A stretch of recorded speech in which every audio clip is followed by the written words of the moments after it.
ശക്തമായ മഴ. ഇന്ന് മഴയായാലും വെയിലായാലും വീട്ടമ്മമാർക്ക് അടുക്കള തന്നെയല്ലേ. ഞാനിന്ന് ഓരോന്നായിട്ടിങ്ങനെ ചെയ്യുകയാണ്. മാഷ് രാവിലെ ശുചീകരണം, സേവനവാരം, വർക്ക് ഏരിയയിലൊക്കെ നിറയെ അതും നോക്കുമ്പോൾ ഉണ്ട് വർക്ക് ഏരിയയിൽ വെച്ചിരിക്കുന്ന നെറ്റിൻ്റെ ഇടയിൽ എത്ര ഉണ്ട് കൂട് അണ്ണാൻ്റെ. അപ്പോൾ അണ്ണാൻ്റെ വിളയാട്ടോ കൂടുതൽ. അപ്പോൾ മാഷ് അതൊക്കെ വാരി കളഞ്ഞ് അവിടെ എല്ലാം നീറ്റാക്കുകയാണ്. അതൊക്കെ ആ പ്രദേശമൊക്കെ വൃത്തിയാണെങ്കിൽ മാഷ് വിചാരിച്ചാലേ പറ്റൂ. ക്ലീനിങ് ഭയങ്കര ഇഷ്ടമാണ്. ഇന്നപ്പം ഞാൻ എന്നത്തെ പോലെ തന്നെ ഇതാ ഇഡലി ആയി. ഇനിയിപ്പോൾ ഓഫാക്കാം. ഒരു സാമ്പാർ. ഈ കുക്കർ കുറച്ച് സാമ്പാർ കേട്ടോ, കൊച്ചു കുക്കർ. എന്നാലും രണ്ടുപേരെ ഉള്ളെങ്കിലും സാമ്പാറാകുമ്പോൾ കൂട്ടും. എളുപ്പമുള്ള സാമ്പാറുമാണ്. ഞാൻ എപ്പോഴും എളുപ്പമുള്ള കാര്യങ്ങളാണ് നിങ്ങളോട് പറയുന്നത്. ഇതിപ്പോൾ മിക്കവാറും ദിവസങ്ങളിൽ ഞങ്ങൾ പരിപ്പിടാനില്ല. ഇതിപ്പോൾ ഇത്തിരി പരിപ്പിടാന്ന് വെച്ച് തപ്പൊന്നും പരിപ്പ് കാണാനില്ല. അപ്പം ഞാൻ ഉഴുന്ന് മതി, പരിപ്പിന് പകരം ഉഴുന്നായാലും മതി. അപ്പോൾ ഞങ്ങളിപ്പോൾ വന്നു. അപ്പോൾ എല്ലാ സ്ത്രീകളും അറിഞ്ഞിരിക്കേണ്ട ഒരു പ്രധാനപ്പെട്ട കാര്യമാണ് ഞാൻ ഇന്ന് നിങ്ങളോട് പറയുന്നത്. ഇഡലിയൊക്കെ അവിടെ നിന്ന് വേഗട്ടെ, വെന്തു എന്നാലും ഇത്തിരി ഇരിക്കട്ടെ. ഇനി ഇതിനകത്തെല്ലാം ഉണ്ട് സാമ്പാർ കേട്ടോ. ഒരു പിടി ഉഴുന്നിട്ടു, പിന്നെ പച്ചക്കറികളെല്ലാം ഇട്ടു, മുളക് പൊടി, മല്ലിപ്പൊടി, മഞ്ഞൾപ്പൊടി, കായപ്പൊടി എല്ലാം ഇതിലിട്ട, ഉപ്പ് ഇട്ട് വേവിച്ചത്. വെന്ത് കഴിഞ്ഞപ്പോൾ ഇനി നിങ്ങളെടുത്ത പുളി ഞാനൊരു കഷ്ണം ഇതിലിട്ടിരുന്നു. അപ്പോൾ ഇനിയിപ്പോൾ ഇതിനെ തുറക്കാനാകുന്നുള്ളൂ. തുറന്നിട്ട് ഒരു അല്പം പുളി ഇതിലിട്ടിട്ടുണ്ട്, തക്കാളിയുണ്ട്. തുറന്നിട്ട് നമുക്ക് ഇതിനി ഒന്ന് കൂട്ടി യോജിപ്പിച്ച് എന്തൊക്കെയുണ്ട് പോരായ്മകളെന്നും ഒക്കെ നോക്കിയിട്ട് അതിലേക്ക് ഒരു മണത്തിന് ഒരല്പം സാമ്പാർ പൊടിയും കൂടെ ചേർക്കും. ഒരിത്തിരി മല്ലിയിലയിലും. ഞങ്ങൾ കടുക് വറുക്കാറില്ല. അപ്പം കടുക് വറുക്കില്ല. ഭയങ്കര മഴയാണ്. 3 ദിവസമായി, കണ്ടിന്യൂസായിട്ട് മഴ പെയ്യുക. മാഷ് വെള്ളത്തിലൊക്കെ കളിക്കുക. എന്താവും ദൈവത്തിന്. ഇപ്പോൾ വർക്കേരിയുടെ അവിടോട്ടൊന്നും ആരും പോകുന്നില്ല. വർക്കേരിയല്ല, വർക്കേരിയുടെ അകത്തൊരു അടുക്കളയുണ്ട്. ഇന്ന് മാഷ് എന്തിനോ ചെന്നപ്പോഴാണ് അവിടെ മുഴുവനായിട്ട് പോലെ പൊട്ട് കിടക്കുന്നു. അപ്പോൾ മാഷ് അവിടെ എല്ലാം വൃത്തിയാക്കുകയാണ്. ഇങ്ങോട്ട് തിരിച്ചു വയ്ക്കട്ടെ. മാഷക്ക് ഇഷ്ടമല്ല. മാഷ് അതൊന്നും സോഷ്യൽ മീഡിയയിൽ വരാത്തവരാണ്. അതുകൊണ്ട് മാഷക്ക് ഇഷ്ടമല്ല. ഞാൻ അതുകൊണ്ട് ഇങ്ങോട്ട് തിരിച്ചു വെച്ചത്. ഇത് ഇതിലെങ്ങാനും പോകുമ്പോൾ നെല്ലടിച്ചാൽ തിരിച്ചു. ഞാൻ പറഞ്ഞിട്ടില്ലേ, ഞാനിവിടൊരു ഒറ്റയാൾ പരിപാടിയാണ്. എൻ്റെ സോഷ്യൽ മീഡിയയിൽ എൻ്റെ ചാനൽ മുന്നോട്ട് പോകുന്നത് ഞാൻ മാത്രമായിട്ടുള്ളതാണ്. അതിനിടെ ഇപ്പോൾ ഈയിടെയായിട്ട് എൻ്റെ മുമ്പിലത്തെ വീട്ടിലെ കുട്ടി 1-2 നിങ്ങൾ യാത്ര പോയപ്പോൾ അവളും കൂടെ വന്നിരുന്നു. അപ്പോൾ അവൾ ഉണ്ടായിരുന്നില്ല. അപ്പോൾ ഞാൻ പറയാൻ പറ്റുന്നതെന്ന് വെച്ചാൽ, നമുക്ക് വീട്ടിൽ ഐശ്വര്യം വരുന്നതിന് പ്രധാനപ്പെട്ട കാരണം വീട്ടിൽ സ്ത്രീകളാണ്, അല്ലേ? നിങ്ങൾക്ക് എന്ത് തോന്നുന്നു? നിങ്ങൾക്ക് അതിനെക്കുറിച്ച് അഭിപ്രായ വ്യത്യാസം എന്ന് പറയാം. എല്ലാവരും കൂടി, ഹസ്ബൻഡും വൈഫും പിള്ളേരും എല്ലാവരും കൂടെ ഒത്തൊരുമിച്ചുള്ളൊരു ജീവിതമാണ് ജീവിതം. പക്ഷെ അതല്ല ചില ഐശ്വര്യം വരാനുള്ള മാർഗങ്ങൾ. അതായത് രാവിലെ എഴുന്നേറ്റാൽ കുറച്ച് സുപ്രഭാത ഗീതങ്ങൾ, അത് ഏത് മതത്തിൻ്റെ ആയിക്കോട്ടെ, അത് വയ്ക്കുക. അത് ഇത്തിരി ഒച്ചത്തിൽ വയ്ക്കും. ഒരുപാട് നാട്ടുകാർ മുമ്പ് ഭയങ്കര ശബ്ദമല്ല, കുറച്ച് ഒച്ചത്തിൽ നമ്മുടെ വീട്ടിനുള്ളിൽ മുഴുവൻ കേൾക്കത്തക്ക രീതിയിൽ ഒരു 5 മിനിറ്റ് ആ പ്രഭാത ഗീതങ്ങൾ മുഴങ്ങട്ടെ. അതോടുകൂടി നമ്മളും സഞ്ചരിക്കുകയാണ്, നമ്മുടെ ജോലികളും അവിടെ നടന്നുപോകും. അപ്പോൾ വല്ല ഒരു പോസിറ്റീവ് എനർജി വീട്ടിലേക്ക് വരും. കൂട്ടത്തിൽ നമ്മൾ ജപിക്കല്ലേ. പിന്നെ ചില നിഷ്ഠകളുണ്ട്, ചില കാര്യങ്ങളുണ്ട്. ചില വസ്തുക്കൾക്ക് പോസിറ്റീവ് എനർജി വീട്ടിലേക്ക് കൊണ്ടുവരാനുള്ള കഴിവുണ്ട്. ചില വസ്തുക്കൾക്ക് അതിൽ പ്രധാനപ്പെട്ട, ഞാൻ ഈ കൂടെ നോക്കുന്ന മൈക്കിടയ്ക്കിടയ്ക്ക്, അതിൽ പ്രധാനപ്പെട്ടതാണ് ഉപ്പ്, കല്ലുപ്പ്. ഈ കല്ലുപ്പ് നമ്മൾ വിചാരിക്കുന്ന പോലെ അപ്പോൾ നിസ്സാരമൊന്നുമല്ല.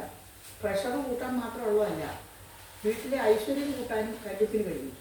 അതായത് നെഗറ്റീവായിട്ടുള്ള എല്ലാ സംശീകരിച്ചിട്ട് തൻ്റെ ഉള്ളിലേക്ക് വലിച്ചിട്ട് പോസിറ്റീവ്, നെഗറ്റീവ് പോയി കഴിയുമ്പോൾ പോസിറ്റീവ് എനർജി വരുമല്ലോ വീട്ടിലോട്ട്. അതിനുള്ള ഒരു ഉപാധിയാണ് ഉപ്പ്, കല്ലുപ്പ്. കാട്ടിട്ട് ഇപ്പം കല്ലുപ്പൊക്കെ എല്ലാവർക്കും വളരെ അപരിചിതമായ വസ്തുക്കളാണ്. എല്ലാവരും പൊടിയുപ്പല്ലേ ഇപ്പോൾ വാങ്ങുന്നത്. കല്ലുപ്പ് ആര് വാങ്ങുന്നിപ്പോൾ? പക്ഷെ നമ്മൾ കല്ലുപ്പ് തന്നെ.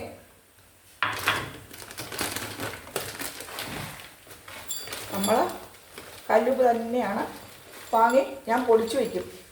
കല്ലുപ്പ് വാങ്ങി ഞാൻ പൊടിച്ചു വയ്ക്കും.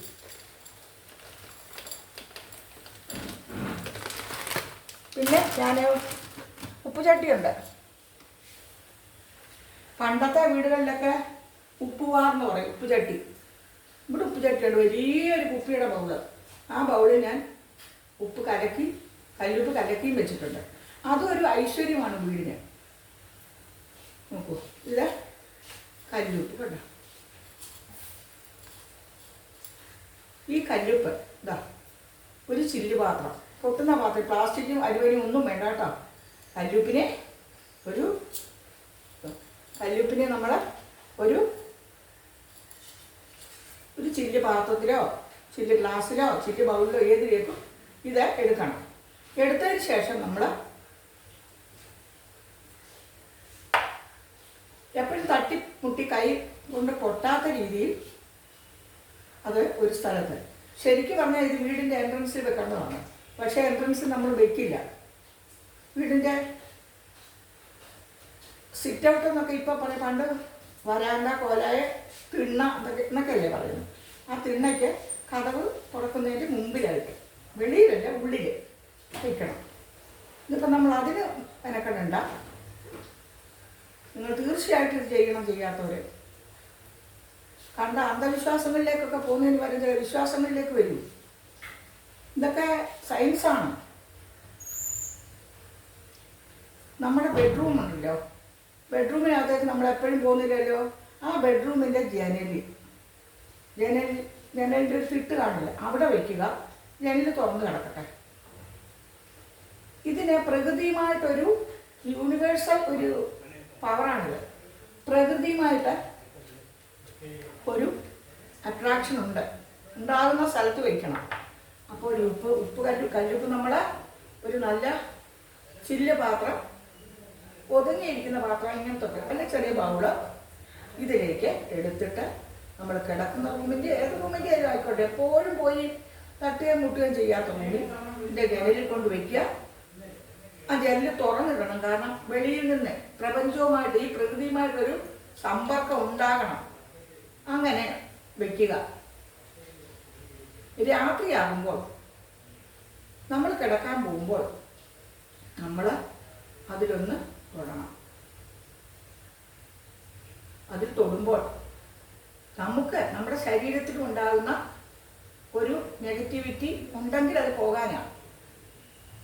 തൊട്ടില്ലെങ്കിലും കുഴപ്പമില്ല. കാരണം ഇത് വീട്ടിനകത്ത് മുഴുവൻ ഇതിൻ്റെ വൈബുണ്ട്, പോസിറ്റീവ് വൈബുണ്ട്. അങ്ങനെ നമ്മൾ എല്ലാ ദിവസവും എണ്ണക്കണക്കൊന്നുമില്ല, ഇത്ര ദിവസം വെക്കണം, ഇത്ര ആഴ്ച വെക്കണം, അങ്ങനെയൊന്നുമില്ല.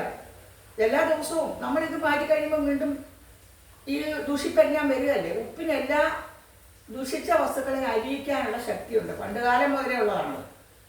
പറഞ്ഞു കേട്ടറിവും അനുഭവിച്ചറിഞ്ഞ അറിവുമാണ്. അപ്പം ഇതിനെ നമ്മളിങ്ങനെ അവിടെ കൊണ്ടുവയ്ക്കുക. അത് കുറച്ച് ദിവസം ആകുമ്പോൾ അതിനെ നമ്മൾ സിങ്കിൽ ഒഴുക്കി വിടുക. സിങ്കിൽ ഒഴുക്കി വിട്ടിട്ട് പുതിയത് വീണ്ടും കൊണ്ടുവയ്ക്കുക. കാരണം എന്നാ വെച്ചാൽ അത്രയും ദിവസത്തെ നെഗറ്റിവിറ്റി എല്ലാം ഇതിനകത്ത് വന്നു ചേരും. ഈ ദിവസവും ഇത് മാറ്റാൻ പറ്റിയ അത്രയും നല്ല കാര്യമാണ്. നമ്മൾ ഒരുപാട് എടുക്കണ്ട, കുറച്ചെടുത്താൽ മതി. കുറച്ചെടുക്കുമ്പോഴല്ലേ നമുക്ക് കുറച്ചെടുക്കുക. ഒരു പിടി ഉപ്പ് എടുക്കുക. അത് നമ്മുടെ വീടിൻ്റെ വെളി പ്രകൃതിയുമായിട്ട് സമ്പർക്കം ചെയ്യത്തക്ക രീതിയിലുള്ള ഒരു ജനൽ തുറന്നിട്ടിട്ട് അവിടെ വയ്ക്കുക. നിറച്ചൊന്നും വേണമെന്നില്ല കേട്ടോ. അങ്ങനെ ഈ ഉപ്പ് നമ്മൾ വീടിൻ്റെ ആ മൂലയ്ക്ക് ഈ മൂലയ്ക്ക് ആ വശത്ത് ഈ വശത്ത് അങ്ങനെ ഒന്നുമില്ല. മുറിയുടെ ഇന്നടത്ത് വയ്ക്കണമൊന്നുമില്ല. പ്രപഞ്ചവുമായിട്ടൊരു ഒരു അട്രാക്ഷൻ ഉണ്ടാകണം. അതിനു വേണ്ടിയാണ്. അങ്ങനെ നിങ്ങൾ ദിവസം ഒന്ന് വെച്ച് നോക്കൂ. ഇപ്പോൾ ഒരു ദിവസം നമ്മൾ മറന്നെന്നുകൊണ്ടോ ചെയ്തില്ലെന്നുകൊണ്ടോ ഒന്നും വരാൻ പോകുന്നില്ല.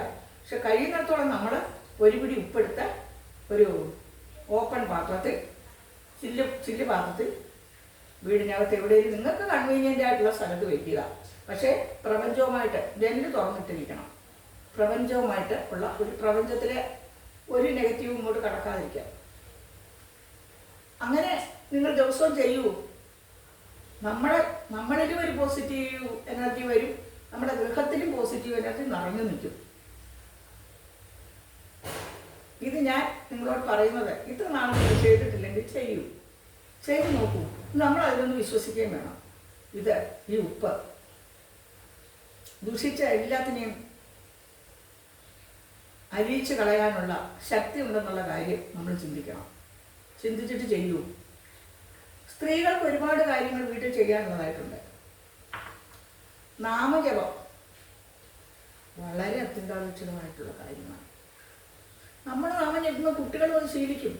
ഇപ്പോഴത്തെ കുട്ടികൾക്കൊന്നും നാമം ജപിക്കേണ്ട കാര്യമില്ല. സന്ധ്യ ആകുമ്പോൾ അമ്മമാർ മുത്തശ്ശിമാരും അമ്മമാരും സൂര്യൻ്റെ മുമ്പിലിരിക്കും.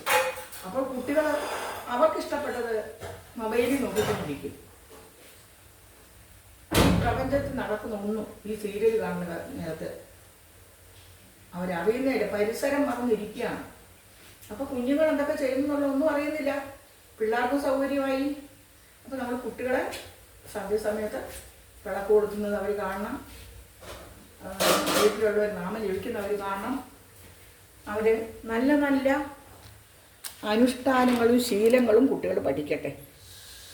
ഒരു കുട്ടി ജനിച്ചു വീഴുമ്പോൾ അവർ യാതൊരു ദുഷ്പ്രവണതയില്ലാതെ ഈശ്വര ചൈതന്യമായിട്ടാണ് ഭൂമിയിലേക്ക് വരുന്നത്.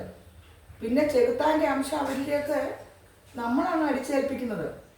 നമ്മൾ ഏത് രീതിയിലൊരു കുഞ്ഞിനെ വളർത്തിക്കൊണ്ട് വരുന്നോ ആ രീതിയിൽ തന്നെ ആ കുഞ്ഞ് മുന്നോട്ട് പോകും. അതിന് മാതൃകയാകേണ്ടത് നമ്മൾ മാതാപിതാക്കളാണ്, അല്ലേ?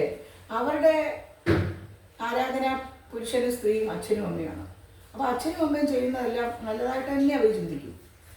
നല്ലതേ ചെയ്യുകയും ചെയ്യാവും. അങ്ങനെ നമ്മൾ നല്ല തലമുറയെ വാർത്തെടുക്കണം. നല്ല ഭക്തിയുള്ള കുഞ്ഞുങ്ങളായിട്ട് വളർന്നു വരട്ടെ. അവരെ കുട്ടികളുടെ പിന്നാലെ A+ വാങ്ങും എന്ന് പറഞ്ഞ് നടക്കണ്ട. ജീവിതത്തിൻ്റെ അന്ത്യം A+ അല്ല. A+ കിട്ടാത്ത എത്രയോ പേര് പരീക്ഷയിൽ പരാജയപ്പെട്ടിട്ട് വീണ്ടും വീണ്ടും എഴുതി ജയിച്ച എത്രയോ കുട്ടികൾ വലിയ നിലയിലെത്തിയെന്ന് എനിക്കറിയാം. ഫസ്റ്റ് റാങ്ക് മേടിച്ച കുട്ടി തകർന്ന് തരിപ്പണമായതും എനിക്കറിയാം. അപ്പോൾ ഇതൊക്കെ നമ്മളുടെ ഒരു കൺട്രോളിൽ, ഈശ്വരൻ്റെ കൺട്രോളിലാണ് നമ്മൾ. എല്ലാം ഈശ്വരനിൽ സമർപ്പിക്കണം. അതുപോലെ തന്നെ നമ്മളും താൻ പാതി ദൈവം പാതി എന്നാണല്ലോ. അപ്പോൾ പ്രഭാതത്തിൽ എഴുന്നേൽക്കുമ്പോൾ ആചരിക്കേണ്ട കാര്യങ്ങളെല്ലാം നമ്മൾ കുഞ്ഞുങ്ങളെ പറഞ്ഞ് മനസ്സിലാക്കി കൊടുക്കണം. നമ്മൾ ചെയ്യുന്ന കാണുമ്പോൾ അവർ ചെയ്യും. അമ്മമാർക്കാണ് ഇതിൻ്റെ പ്രധാന കടമ. ഒരു കുഞ്ഞ് വളർന്നു വരുന്നതിൽ അവൻ മോശക്കാരനായിട്ടുണ്ടെങ്കിൽ അതിൻ്റെ കാരണം മുഴുവൻ നമ്മളും സമൂഹവുമാണ്. ഒരു കുട്ടി ജനിക്കുന്ന ഒരു പ്ലെയിൻ പേപ്പറാണ്. അതിലെ വരകളും എഴുത്തും ഒക്കെയാണ് അതിനെ മനോഹരമാക്കുന്നത്. ഞാൻ ഇന്ന് പ്രഭാതത്തിൽ ഇത്രയും കാര്യങ്ങൾ പറഞ്ഞുകൊണ്ട് എൻ്റെ സാമ്പാറിലേക്ക് കടക്കട്ടെ. സ്റ്റീമൊക്കെ പോയി ഇഡ്ഡലിയായി. ഞാനും മാഷല്ലേ ഉള്ളൂ. രണ്ടുപേര് തന്നെയുള്ള ജീവിതമല്ലേ ഇപ്പോൾ എല്ലായിടത്തും. എല്ലാ വീടുകളിലും വൃദ്ധരായ മാതാപിതാക്കൾ മാത്രമേ ഉള്ളൂ. അതിലൊന്നു പോയാൽ ഒന്നിൻ്റെ അവസ്ഥയെക്കുറിച്ച് ചിന്തിക്കാനേ വേണ്ട, അല്ലേ? ഇപ്പോൾ രണ്ടുപേരും ഉണ്ടാകാൻ നമുക്ക് പ്രാർത്ഥിക്കാം. കുട്ടികളൊക്കെ അവരവരുടേതായ വയറ്റിപ്പഴപ്പിന് അവരൊക്കെ ഓരോരോ സ്ഥലങ്ങളിലല്ലേ, അവർക്കൊക്കെ കുടുംബങ്ങളായില്ലേ. അപ്പോൾ അവർ നമ്മൾ കുടുംബജീവിതം നയിച്ചാൽ അവർ നല്ല നല്ല കുടുംബജീവിതം നയിച്ച് നല്ല വ്യക്തികളായി നല്ലവരായി തീരട്ടെ. എല്ലാവർക്കും ദീർഘായുസ്സും ഐശ്വര്യവും കൊടുക്കട്ടെ എന്ന് പ്രാർത്ഥിച്ചുകൊണ്ട് നിങ്ങളുടെ സരസ്വതി ടീച്ചർ. സരസ്വതി സരയു. ലോകാ സമസ്ത സുഖിനോ ഭവന്തു. ലോകത്തിലെല്ലാവർക്കും സുഖവും ഐശ്വര്യവും ഉണ്ടാകട്ടെ. എൻ്റെ രാവിലത്തെ ഈ പ്രഭാഷണം നിങ്ങൾക്കിഷ്ടമായാൽ എല്ലാവരും ലൈക്കും കമൻറ്റും ഒക്കെ ചെയ്യണം. നിങ്ങളുടെ സുഹൃത്തുക്കളിലേക്കൊക്കെ എൻ്റെ സന്ദേശം എത്തിക്കണം. എല്ലാവർക്കും ഒരു ശുഭദിനമാകട്ടെ എന്ന് ടീച്ചർ പ്രാർത്ഥിക്കുന്നു. ബൈ.